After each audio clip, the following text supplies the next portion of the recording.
Hello friends, আসসালামু আলাইকুম। আজকে আমি রেডি হয়ে চলে যাচ্ছি বাবার বাসায়।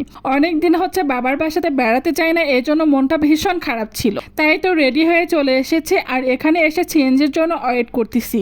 বিশেষ করে আমার আবার রিক্সায় ঘোরাফেরা করতে ভীষণ ভালো লাগে, তবে এত দূরে তো আর রিক্সা করে যাওয়া যাবে না, তাই সিএনজির জন্য ওয়েট করতেছিলাম। তো যাই হোক, বেশ কিছুক্ষণ ওয়েট করার পর অবশেষে একটা সিএনজি পেয়ে গেলাম আর সেখানে উঠে পড়ছি। সিএনজি যতই সামনের দিকে এগিয়ে যাচ্ছে মনের ভিতরে আনন্দের পরিমাণটা বেড়েই যাচ্ছে।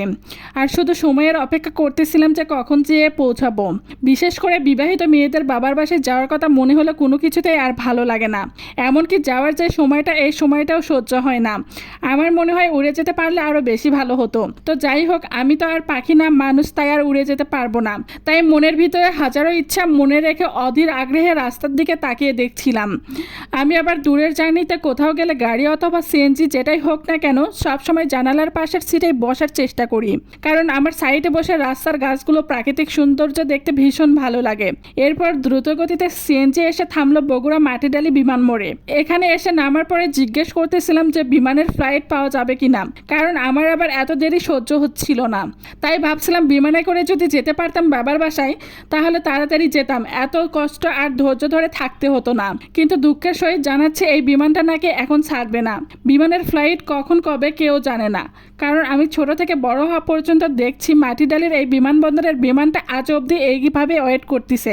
এরপরে চলে আসলাম মহাস্থান সিএনজি স্ট্যান্ডে। এখানে আসার পর আমার খুশির পরিমাণটা আরও বেড়ে গেল, কারণ মোটামুটি অর্ধেকটা রাস্তা চলে এসেছে আর অল্প একটু আছে, তারপরে অনেকদিন পর দেখা হবে আব্বু আম্মুর সঙ্গে। মেয়েদের জীবন কি অদ্ভুত, তাই না? একজন প্রিয় মানুষকে পাওয়ার জন্য অন্য প্রিয় মানুষের থেকে অনেক দূরে চলে যেতে হয়। এখান থেকে আরও একটা সিএনজিতে উঠলাম। এবার সিএনজিটা পৌঁছে দিবে শিখগঞ্জে। প্রতিবারের যখন বাবার বাসায় যাই ঠিক মহস্থানগড়ের উপর দিয়ে যাই, আর যাওয়ার সময় মহস্থানগড়ের এই দৃশ্যগুলো দেখতে ভীষণ ভালো লাগে। রবিবার বাদ দিয়ে প্রতিটা দিন এখানে হাজারো দর্শনার্থী চলে আসে, আর গাড়ি থেকে মহস্থানগড় দেখতে অনেক ভালো লাগছিল। আর একটু সামনে এসে দেখি জাদুঘরের সামনে অনেক দর্শনার্থী দাঁড়িয়ে আছে টিকিট কাটার জন্য। কেউ জাদুঘরের ভিতরে ঢুকছে দেখার জন্য, আবার কেউ বের হয়ে আসছে। এইদিকে আমি সিএনজিতে বসে বাইরে দেখতেছি। গাড়িতে বসে প্রাকৃতিক সৌন্দর্য দেখার মজাই আলাদা। চারিদিকে সবুজে ঘেরা, এখন ধানের সময়, তাই মাঠের পর মাঠ ধান লাগিয়েছে আর সেগুলো দেখতে ভীষণ সুন্দর লাগছে। প্রাকৃতিক সৌন্দর্য দেখার জন্য আর নারীর টানেই বারবার ছুটে আসছি গ্রামে। মন ভরে নিঃশ্বাস নিতে পারি। গ্রামের পরিবেশ, গ্রামের আবহাওয়া, এখানে গ্রামের সবকিছুই আমার ছোটবেলার কথা মনে করিয়ে দেয়। দেশে বিদেশে যে যেখানেই থাকুক না কেন, নারীর টানে কিন্তু ছুটে আসতেই হয়। আর এই দীর্ঘ পথ অতিক্রম করে বাসায় যে কি করব, বাবা মার সাথে কি গল্প করব, সবকিছুই যেন মনের ভিতরে আকুপাকু করছে। কখন যে পৌঁছাবো আর কখন গিয়ে তাদেরকে সমস্ত গল্প বলবো। একটা মেয়ে যতই বাবা মার কাছ থেকে দূরে থাকুক না কেন, তার মনের ভিতরে হাজারো গল্প জমে থাকে, আর সেগুলো গিয়ে সে তার বাবা মাকে বলে। কারণ একটা মেয়ের সবচেয়ে বেস্ট ফ্রেন্ড তার বাবা মাই হয়।